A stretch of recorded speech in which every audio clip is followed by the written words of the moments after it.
माता पार्वती जी के 107 जन्म हो चुके थे। वो मर रही थी, फिर कहीं जन्म लेती थी और भगवान शिव से ही उसका विवाह होता आ रहा था।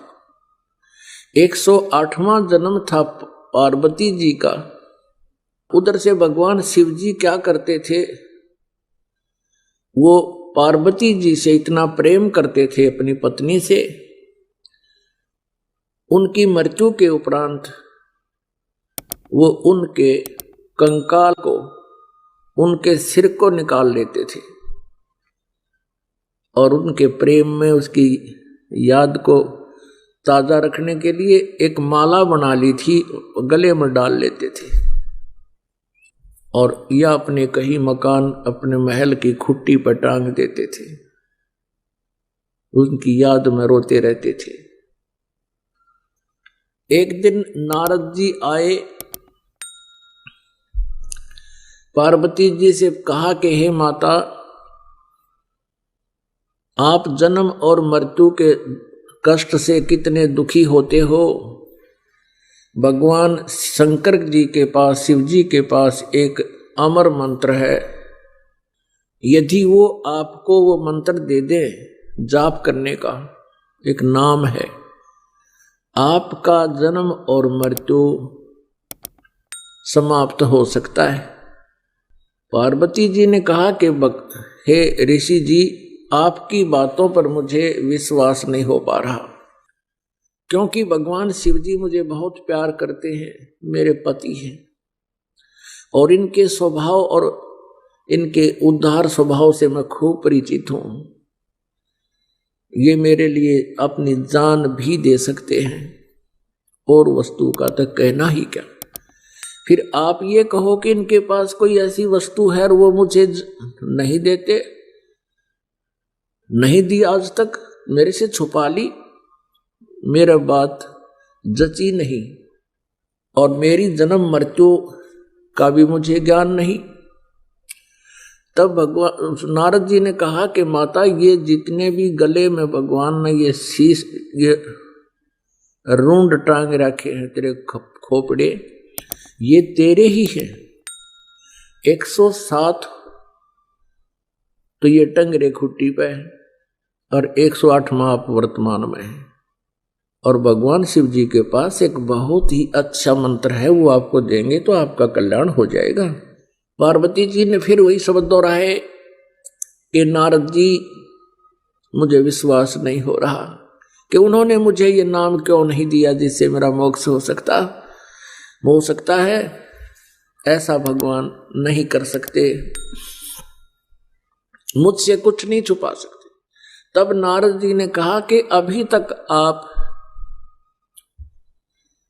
उनको केवल पति मान रहे हो, आपने उनको भगवान नहीं माना, आपने उनको गुरु नहीं माना। जब तक आप अधीन नहीं होगे तब तक वो आपको ये वस्तु नहीं देंगे। अभी तक तो आप उनको एक पति मानते हो और कभी कभी डांट भी लगा देते हो, और इस अनमोल वस्तु को लेने के लिए आपने बहुत विनम्र स्वभाव अपनाना होगा। अति अधीन दीन हो प्राणी, ताको कहना वो अकथ कहानी, ये नियम है भक्ति का। अब नारद जी के उस प्रेरणा से उसको बहुत ज्यादा प्रेरणा मिली, बहुत प्रेरित होगी और सोचने लगी कि ऐसा अनमोल मंत्र उनके पास है। नारद जी झूठ नहीं बोलते, इनका कोई स्वार्थ नहीं झूठ बोलने का, परमार्थी व्यक्ति हैं, ये झूठ नहीं बोलते। पार्वती जी ने सोचा कि अवश्य में मेरे अंदर ही कोई त्रुटि रही है जिस कारण से प्रभु ने अभी तक मुझसे ये अनमोल मंत्र छुपा रखा है। अब शाम के समय जब भगवान शिव जी अपने घर लौटे, उस दिन एक विशेष परिवर्तन देखा शिव जी ने कि पार्वती जी उनके चरणों में गिर गई। और फूट फूट कर रोने लगी। भगवान शिव ने कहा कि पार्वती, तेरे को किसने क्या कह दिया, मुझे बता, उसका अभी ठीक करता हूं उसको। पार्वती जी ने कहा कि आपके रहते मुझे कौन कह सकता है प्रभु, लेकिन मुझ अबला से कोई भूल बनी है। हे परमात्मा, आपने मुझसे एक अनमोल वस्तु छुपा रखी है। आप मुझसे इतना प्यार करते हैं, क्या मैं जब मरती थी आप दुखी नहीं हुए होगे? अब नारद जी, उसने शिव शंकर भगवान ने सोचा आज यह कौन सा स्टेशन पकड़ ली है, ये तो कदे ढंग से बात नहीं करया करती, आज ये बोल क्या रही है। तब कहा, पार्वती जी ने संक्षिप्त में सारी कथा सुना दी है। भगवान, आपके पास अनमोल मंत्र है, मैं 107 बार मर चुकी हूं, ये शीश मेरे ही हैं, आपने कभी नहीं बताया। मेरे में कोई त्रुटि रही होगी, मुझे बालक समझकर माफ कर दो, मुझे वो मंत्र दे दो। हाँ, भगवान शंकर बोले, पार्वती, ये तेरे सतर की बात नहीं, नो बता तेरे को कौन मिला ऐसा भगवान आत्मा, तेरी बुद्धि बदल दी उसने। ऐसा कौन विधाता मिल गया जो तेरी बुद्धि बदल दी? किसने बताया तेरे तो ये बात? तो पार्वती कहने लगी, नारद जी आए थे और उन्होंने मुझे ये सारी कहानी बताई। अब शिव जी कहने लगे, पार्वती अब बैठ जा, तेरे को सारी मेरी मजबूरियां बताता हूं। अब पार्वती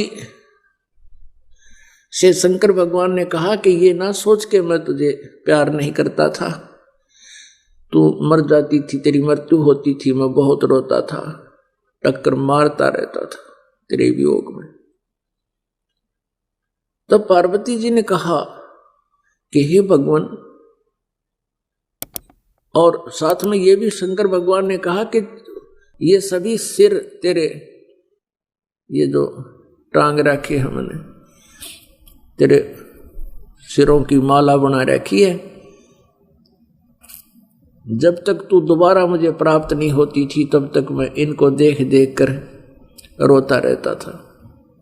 तब पार्वती जी ने कहा कि हे भगवान, आपके पास ऐसा मंत्र जिससे मैं अमर हो सकती हूं, और वो क्यों ना दिया आपने भगवान? मैं मरती ही नहीं, आप इतने कष्ट उठाया आपने। पुणात्मा, जो व्यक्ति अपने प्रोसेस से परिचित होता है, अपने प्रोफेशन से परिचित होता है, वो समझता उसके कदर और वैल्यू को। ये मंत्र ऐसे नहीं दिया जा सकता। तो भगवान शंकर ने कहा कि पार्वती, अभी तक तेरी आत्मा में इस मंत्र की चाह नहीं बनी थी, इच्छा नहीं बनी थी, प्रबल इच्छा नहीं। और जब तक इच्छा ना बने तो मैं तुझे बहुत कोशिश करता था, आपका याद भी होगी, मैं बहुत बार चर्चा चलाता था कि पार्वती, भगवान की भक्ति करनी चाहिए, परमात्मा की भक्ति से जीव का कल्याण होता है। लेकिन आप तो मेरी एक नहीं सुनती थी और क्या कह देती थी कि मुझे भक्ति की क्या आवश्यकता है, मुझे तो भगवान मिल गया। मैं भी चुप हो जाता था कि अब या आगे बात सुने नहीं। तो पुण्यात्माओं, जैसे समुद्र के अंदर, समंदर में सीप होती है एक, जिसमें ये मोती बनते हैं, आपने देखे होंगे, शंखले से हुआ करें शंख, इन ये तो ऐसा ही एक चपटा सा होता है, एक जीव होता है, उसका ऊपर का शरीर बहुत सख्त होता है, और उसमें मोती कैसे बनता है? वो सीप जिस समय उसको चाह होती है, समुद्र में एक विशेष गर्मी पैदा होती है, और उसके बाद फिर कुछ वर्षा के आसार बनते हैं। तो सीप जो है समुद्र में रहती है और ऊपर सतह पर आ जाती है, जब उसने मोती बनाना, जब उसमें मोती बनने की प्रक्रिया, उसके अंदर एक विशेष जिज्ञासा उत्पन्न होती है, चाह होते अपने आप उसका मुंह खुल जाता है। और ऊपर खुले हुए मुंह खुला हो, ऊपर से वर्षा हो जाती है स्वाति यानी आसमान की, बादलों की, तो उससे वो थोड़ा सा नीर ग्रहण करके और मुंह बंद कर लेती है, उससे मोती बनता है। और उस सीप का मुंह खुलाना हो, चाहे सारा सामन बरस जा, मोती नहीं बन सकता।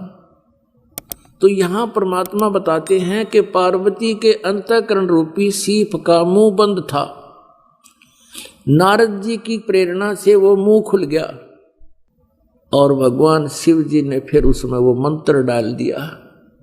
तो भगवान शिव ने कहा कि पहले तेरी इच्छा नहीं थी और ये ऐसा अनमोल मंत्र है, मैं तुझे ऐसे बर्बाद नहीं कर सकता, और मैं तुझे दे भी देता, बता भी देता, तो तेरे जिज्ञासा थी नहीं, यो काम नहीं करता, ये व्यर्थ जाता।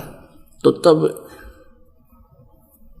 भगवान शिव ने कहा, पार्वती आज तेरा सीप का मुंह खुल गया, खुला है ये, और अब ये मंत्र दूंगा तुझे, पर ये ऐसा अनमोल मंत्र है, ऐसे स्थान पर दूंगा जहां कोई दूसरा जीव भी ना सुन ले।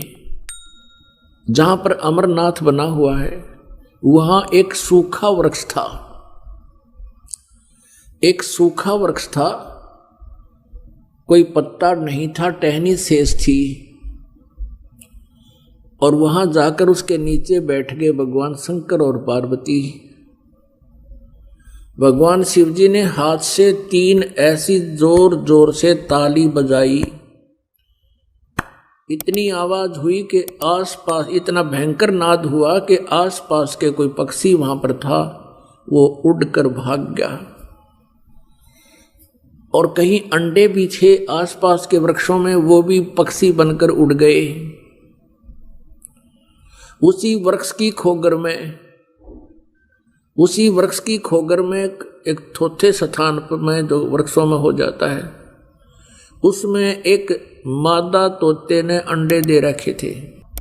जो स्वस्थ अंडे थे वो तो पक्षी बनकर उड़ गए, एक गंदा अंडा था वो शेष रह गया।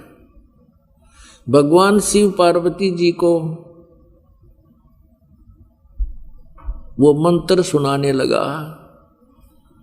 पुण्यात्माओं, आपको पता चलेगा आप कितने पुण्यवान हो।